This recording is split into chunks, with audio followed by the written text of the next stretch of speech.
Hey, thanks for joining me. Spawn 11 was written by Frank Miller, and it's stupid.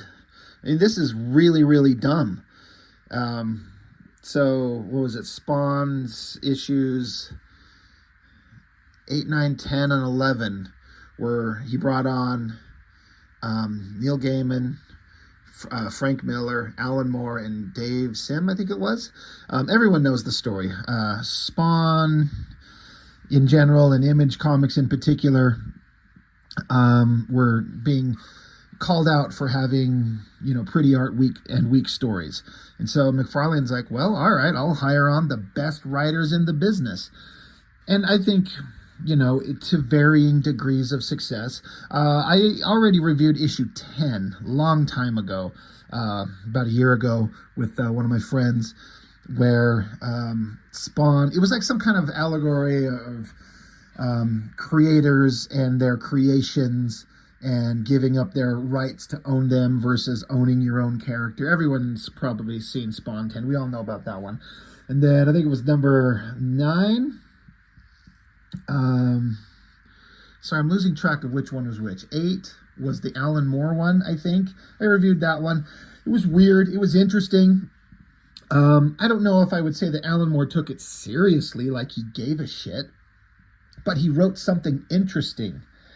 Neil Gaiman's issue, everyone knows about the legal things that started with Angela and Caligostro, whatever that character is, a medieval Spawn, become a whole legal battle. The Cartoonist Kayfabe channel has a great in-depth kind of court deposition breakdown of that whole thing. It's really interesting. I highly recommend you go check that out.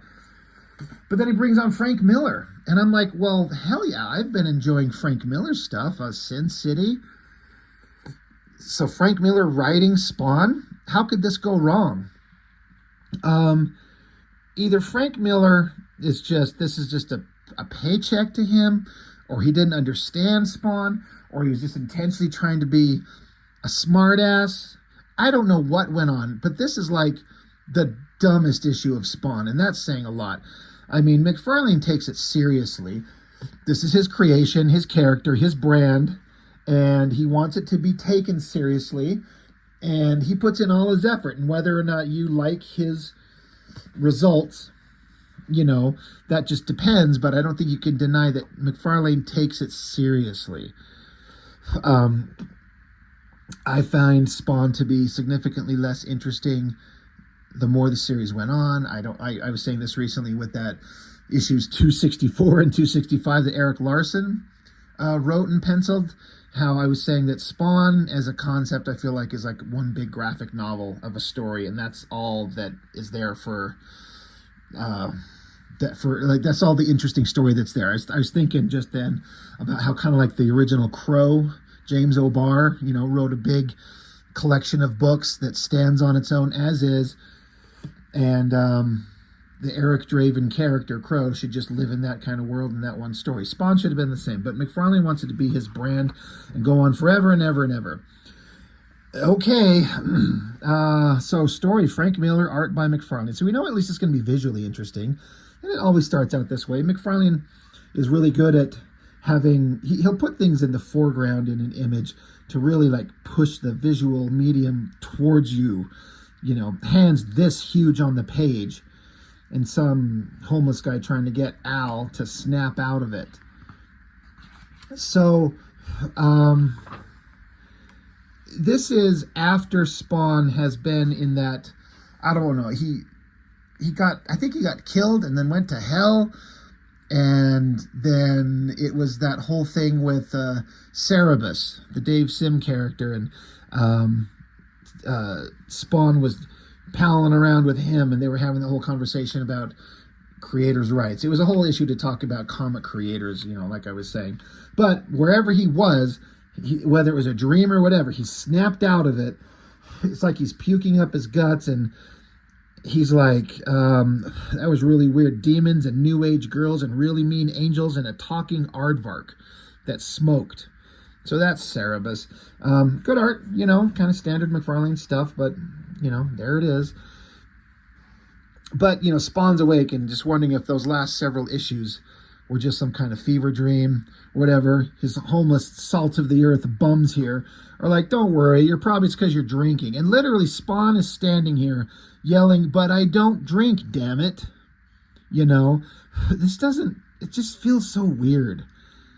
I don't know. It just, it's the entire dialogue and the story and the characterizations in this thing just feel really odd. I don't know why, just staring at this just right now in this one little moment, I could be completely wrong, but I feel like that's sort of a characterization McFarlane doing of Frank Miller himself, like when he was young and not looking like an old half-dead corpse like he does now. I wonder if that's what that is, because it's a specific focus on this character's face. But then again, so is this, and that maybe that's Peter David, fat, balding guy, and then Frank Miller there. I don't know. Or I could just be imagining things. But McFarlane will always draw interesting stuff with that flowing cape that just can't possibly exist in real time, but that's why the visual medium is awesome.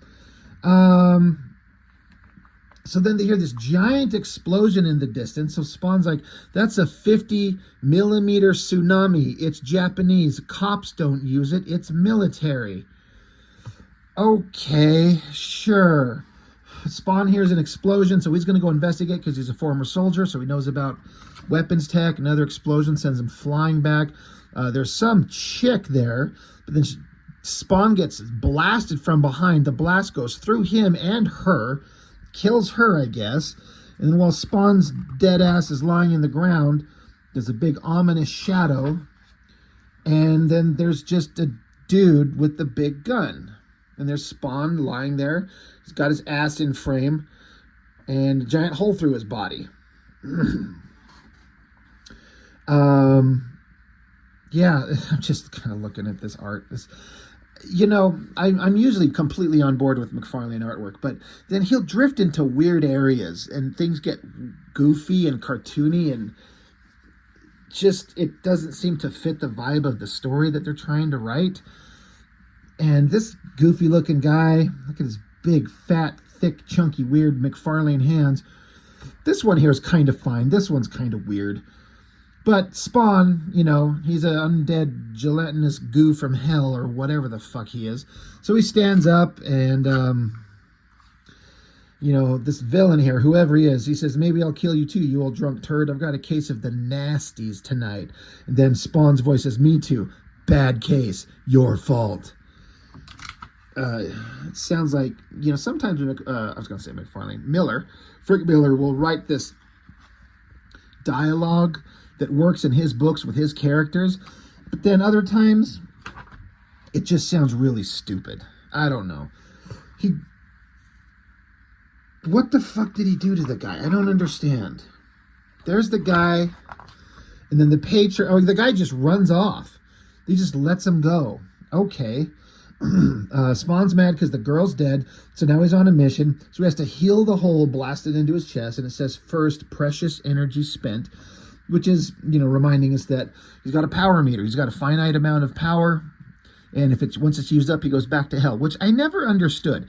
He's recruited to be in the demon Spawn army of hell, and then sent to Earth, but with a power meter, and once the power's gone, he goes back to hell, and he's afraid of that, but he's already been to hell. He's an agent of hell. Why would you give him a power meter just to waste it and come back? He's supposed to go train on Earth? I don't fucking get it. It didn't make any sense. If it was ever explained, I don't know. I guess Spawn grabs the gun that the dude had, and then McFarlane gives us a great, and I mean a great, splash page. I love that it's silent. You know, there's no text. Thank you, Frank Miller. You know when to shut the fuck up. Even when you're writing a god-awful comic here, you know when to shut the fuck up and let the visuals carry the story. McFarlane, I love you. You do not understand that. He would have text everywhere. So I love this silent page, the dramatic lighting, the tilted angle of everything. Looks great. This is McFarlane on fire, and why we dig him so much. Love that. And a couple more cool panels of, you know, Spawn kind of flying through the air. But I love how McFarlane does not have, because Spawn's floating or flying or whatever, but I like that his cloak, his cape, is just kind of hanging down more like bat wings, almost as if they were flapping, rather than just flying, billowing behind him like Superman. That's really interesting. I like that. And then I guess so Spawn was chasing the military guy that he was chasing, or that rather Spawn's following the guy that showed up and was just blowing things away. He's following him to this place here in the city. And then Spawn's just hanging out on the roof, listening in to whatever the fuck is going on. Another weird attempt to do things different. And the colorists doing some really interesting things with Spawn there. Like, you get it. He's crouched over and just doing weird color stuff. I don't love it. I don't hate it, but I don't love it. It's interesting. I actually appreciate that it's in there, and McFarlane's, his art and the colors are trying to do different things. That's interesting.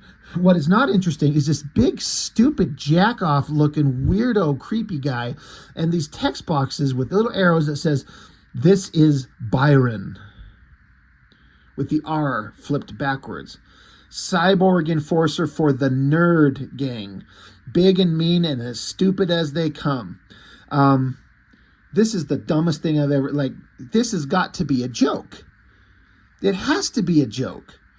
What else could it be? But I don't go into Spawn expecting to get, like, gag bullshit nonsense. This is Byron. And now he's getting all pissy with the big soldier guy that was blowing away homeless bums on the other page. So I guess they kill him. So Spawn takes off. Another great shot. Love the building here. Spawn falling through the air, just shadowed in his cloak. That looks really neat. Whatever. This one. This is James. And it says trademark. Cyborg enforcer for the creep gang. Big and mean, but rather emotional. So this big guy's like crying because one of his buddies is dead. So I'm like, what is going on? This is so goddamn weird. Guy gets shot in the back. I guess it's Spawn showing up. He's got a gun. Cool looking gun as Spawn blasted all these guys. We're going to pause this bullshit, stupid story with relatively decent art to show you maybe the best thing in the entire book. I should rip this out and hang this up on my wall. This beautiful piece of artwork should not be languishing in the center of this stupid book. Geof Darrow is always going to just be amazing, and how he puts in all this detail is unbelievable. Really neat. Just look at that thing. Fantastic. Love that. Next issue, Rob Liefeld's Blood Wolf. I actually am almost certain that is not in the next comic. I think I've got it sitting right here. Next issue, this issue 12. This one is interesting. I'm kind of excited to get to this one. Ties in with Youngblood and Liefeld, but anyway, so bad guy's got gun barrels on his wrist gauntlet thing there, shoots at Spawn. He does a little tuck and roll, I guess. And then McFarlane is going to do a big cool shot of Spawn doing crazy energy stuff, using his designy kind of sense of artistic ability. Coloring's going wild, all this crazy shit. I don't know. This is just so ridiculous. And all the dialogue is so dumb. It's like two opposing gangs going to fight. A lot of crazy colors going on. So then there's just this weird thing of like the battle happening off screen. You just get a bunch of sound effects. As one guy goes running and he gets knocked back and he's dead, and then other people get flung back. And then Spawn's like, okay, I think they're just about finished. So you see this gang fight. Well, you don't see it. It happens, but it's off panel. You just hear the sounds. And then another big double page spread. And this big guy, he says, ha, creeps kill nerds. Nerds kill creeps. All creeps die. All nerds die. Only Byron still lives. Byron rules the alley. Byron owns the alley. This is so dumb. And Spawn's just standing there. Byron. Now, what is interesting is I don't know if I read this after the fact or just noticed on my own. I want to say that I must have read it and come back and looked, but all these dead bodies in the background were at least inked by some other image guys. There's a couple figures like this one here and this guy here. It is so obviously Rob Liefeld. His distinct marks. There's a couple figures here that looked very Jim Lee. And then there's some guys I was looking that I want to say Silvestri. This organic pile of shit down here looks like Silvestri. That looks like Liefeld again there. But it's just all these dead bodies just shredded apart. This could be Silvestri or Jim Lee. So again, I feel like I remember reading that somewhere. I got that information from somewhere. This figure, like, let me bring up this dead body there. See that helmet on the guy? And see that weird bullshit shading, shiny reflection thing? That is 100% how Liefeld draws. So I just feel like a lot of these figures were inked by some other artists just to help probably on a time crunch. There's a face that it feels very Jim Lee, like I was saying. So that's interesting in terms of like if you're a creative guy, an artist, and you look at the stuff and you're like, oh, some other guys contributed. Who did what? Because the story's not interesting. But so then you got this big guy, Byron. So Spawn's like, come on, let's play alien. He gives him the finger, like, come here. So then Spawn turns himself into like magic goo mist that goes inside of Byron.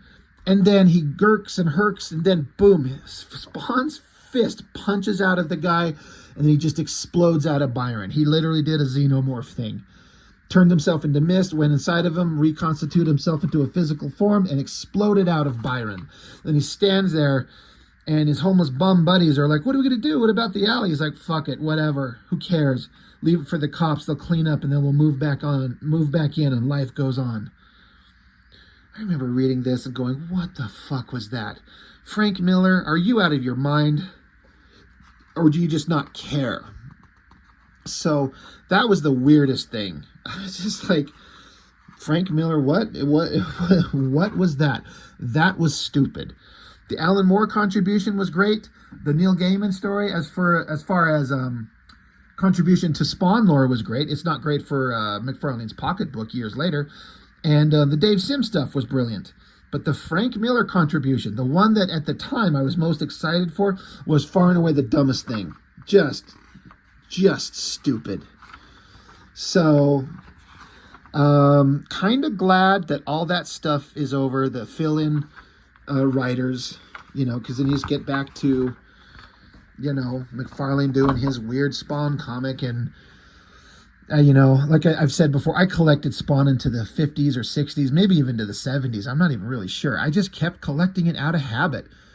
And like I said, at some point, I just finally let it go. But it's always worth kind of looking at. Again, if McFarlane's drawing, I am on board at least a little. There's always going to be at least something visually interesting inside it. But Spawn 11 by Frank Miller.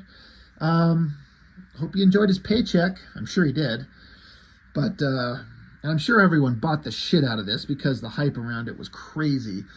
But my kind of feeling is that everyone considers this one the weakest by far.